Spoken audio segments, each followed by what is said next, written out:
नमस्कार, चंडीगढ़ से आपका स्वागत है। मैं हूं आरजू। आइए सबसे पहले नजर डालते हैं कुछ अहम खबरों पर। राष्ट्रव्यापी टीकाकरण अभियान के अंतर्गत देश में अब तक 186 करोड़ से अधिक लगाए गए कोविड रोधी टीके।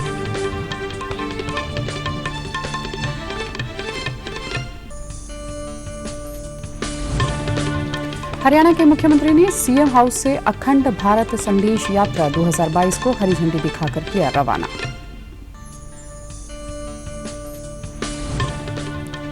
और राष्ट्र आज जलियांवाला बाग के शहीदों को कर रहा है याद। अब समाचार विस्तार से। राष्ट्रव्यापी टीकाकरण अभियान के अंतर्गत देश में अब तक 186 करोड़ से अधिक कोविड रोधी टीके लगाए गए। स्वास्थ्य मंत्रालय ने बताया कि कल 15 लाख से अधिक टीके लगाए गए। पिछले 24 घंटे के दौरान 1088 नए मामलों की पुष्टि हुई। वर्तमान में 10,870 रोगी उपचाराधीन हैं। स्वस्थ होने की दर 98.76% है। पिछले 24 घंटे के दौरान 26 रोगियों की कोविड से मौत हुई है। स्वास्थ्य मंत्री मनसुख मांडविया ने कहा कि भारत 18 वर्ष से अधिक उम्र के 97% लोगों को कोविड का पहला टीका लगाने वाला दुनिया का एकमात्र देश है। 85% लोगों को दोनों टीके लगाए जा चुके हैं। दुनिया ने जिस तरह से इंडिया का कोविड मैनेजमेंट को देखा है, वैक्सीनेशन अभियान को देखा है, वो आश्चर्यचकित है कि किस तरह से एक दिन में 2.5 करोड़ डोज एडमिनिस्टर होना। इंडिया में कभी ब्रेन पावर और मैन पावर की कमी नहीं थी। आज भी आप दुनिया की बेस्ट रिसर्च इंस्टीट्यूट में जाके देखो, वहां रिसर्च फेलो 10 में से 3 इंडियन मिलेंगे आपको। नई दिल्ली में भारतीय जनता पार्टी मुख्यालय में डॉक्टर मांडविया ने कहा कि 15 से 18 वर्ष के 5 करोड़ 70 लाख से अधिक लोगों को पहला टीका लगाया जा चुका है। 3 करोड़ 98 लाख लोगों को दूसरा टीका भी लग चुका है। उन्होंने कहा कि जेनेवा में वैक्सीन ग्लोबल अलायंस की बैठक में दुनिया ने भारत के कोविड प्रबंधन और टीकाकरण अभियान को सफल बताया। हरियाणा के कृषि एवं किसान कल्याण मंत्री जेपी दलाल ने प्रधानमंत्री फसल बीमा योजना की शिकायतों के निवारण हेतु पोर्टल का शुभारंभ किया। उन्होंने कहा कि राज्य में प्रधानमंत्री फसल बीमा योजना वर्ष 2016 से लागू की जा रही है। इसमें खरीफ में मक्का, कपास, धान व बाजरा तथा रबी में गेहूं, जौ, चना, सरसों व सूरजमुखी फसलों को बीमित किया जा रहा है। इस योजना अधीन खरीफ 2016 से खरीफ 2021 तक लगभग 82 करोड़ 59 लाख किसानों ने अपनी फसलों का बीमा करवाया, जिसमें से खरीफ 2021 तक 20 करोड़ 80 लाख किसानों को 5,139 करोड़ रुपए की बीमा क्लेम राशि वितरित की गई। उन्होंने कहा कि जल्द ही बीमा क्लेम की ओर से 100 करोड़ रुपए की राशि किसानों को वितरित की जाएगी। कृषि मंत्री ने कहा कि हरियाणा देश के उन चुनिंदा राज्यों में शामिल है जिनमें बीमा कंपनियों ने कुल प्रीमियम से अधिक क्लेम का भुगतान किया है। इसी कड़ी में किसानों की शिकायतों के निपटान के लिए मेरी फसल मेरा ब्यौरा में ग्रीवेंस निपटान के मॉड्यूल को शुरू किया गया है। उन्होंने बताया कि भविष्य में भी मेरी फसल मेरा ब्यूरो पोर्टल पर किसानों की सुविधाओं के लिए अन्य मॉड्यूल कॉलम जोड़ने का काम होगा और अन्य मंचों के साथ जोड़ने का प्रयास किया जाएगा ताकि किसान को त्वरित लाभ मिल सके।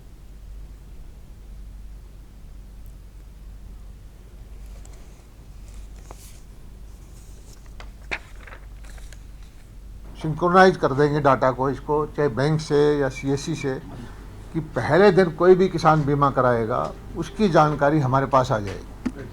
हर बीमित किसान का डाटा हमारे पास होगा और सारे उसमें जो उसकी क्रॉप कटिंग होगी या जो उसकी शिकायत आएगी कि भाई हमारे यहाँ ओलावृष्टि होगी, हमारे यहाँ पाला गिर गया या हमारे वहाँ किसी वजह से फसल खराब होगी, तो किसान को सुविधा देंगे हम कि वो इसी पोर्टल पे चढ़ा दें। उन्होंने कहा कि विभाग किसानों से संबंधित सभी प्रकार के डाटा को एक मंच पर एकत्रित करने के लिए प्रयासरत है, जैसे कि बीमा के प्रीमियम भरने, किसान द्वारा बीमा से संबंधित शिकायत करने, बीमा रिलीज होने इत्यादि की जानकारी एक मंच पर उपलब्ध हो। उन्होंने किसानों से आह्वान करते हुए कहा कि किसान ज़्यादा से ज़्यादा अपनी फसलों का बीमा करवाएं ताकि जोखिम होने पर योजनाओं के तहत मुआवजा मिल सके। पंजाब सरकार के राज्य भर में खरीदे जा रहे गेहूं में सिकड़े अनाज के विनिर्देशों की समीक्षा करने के अनुरोध पर कार्रवाई करते हुए खाद्य और सार्वजनिक वितरण विभाग भारत सरकार ने समस्या की सीमा का आकलन करने के लिए 5 टीमों का गठन करने का निर्णय लिया। यह जानकारी देते हुए पंजाब सरकार के एक प्रवक्ता ने कहा कि ये दल कल राज्य में पहुंचेंगे और मंडियों में आने वाले सूखे अनाज की मात्रा का प्रत्यक्ष आकलन करने के लिए 15 जिलों का दौरा करेंगे। उन्होंने कहा कि यह डाटा विनिर्देशों में उचित छूट देने पर अंतिम निर्णय लेने में भारत सरकार की मदद करेगा। उल्लेखनीय है कि अत्यधिक गर्मी के कारण कई स्थानों पर गेहूं का दाना सूख गया है और कुछ मंडियों में आने वाले अनाज में अनुमेय सीमा से अधिक सिकुड़ा हुआ अनाज होता है। प्रवक्ता ने आगे कहा कि इन टीमों के दौरे के दौरान कुछ मंडियों में चल रही खरीद अस्थायी रूप से बाधित हो सकती है। उन्होंने किसानों और खरीद एजेंसियों के पदाधिकारियों से इस संबंध में सहयोग करने की अपील की है। आज ही के दिन 13 अप्रैल 1919 को जनरल डायर द्वारा जलियांवाला बाग में की गई क्रूरता भरी कार्रवाई के कारण हजारों निर्दोष लोगों ने अपनी जान गंवाई। उपराष्ट्रपति एम वेंकैया नायडू ने जलियांवाला बाग के शहीदों को श्रद्धांजलि अर्पित की। इस एक ट्वीट संदेश में नायडू ने कहा कि देश मातृभूमि की रक्षा के लिए उनके सर्वोच्च बलिदान का ऋणी रहेगा। उन्होंने कहा कि स्वतंत्रता सेनानियों को सबसे अच्छी श्रद्धांजलि यही होगी कि हम ऐसे भारत का निर्माण करें जिसकी उन्होंने कल्पना की थी।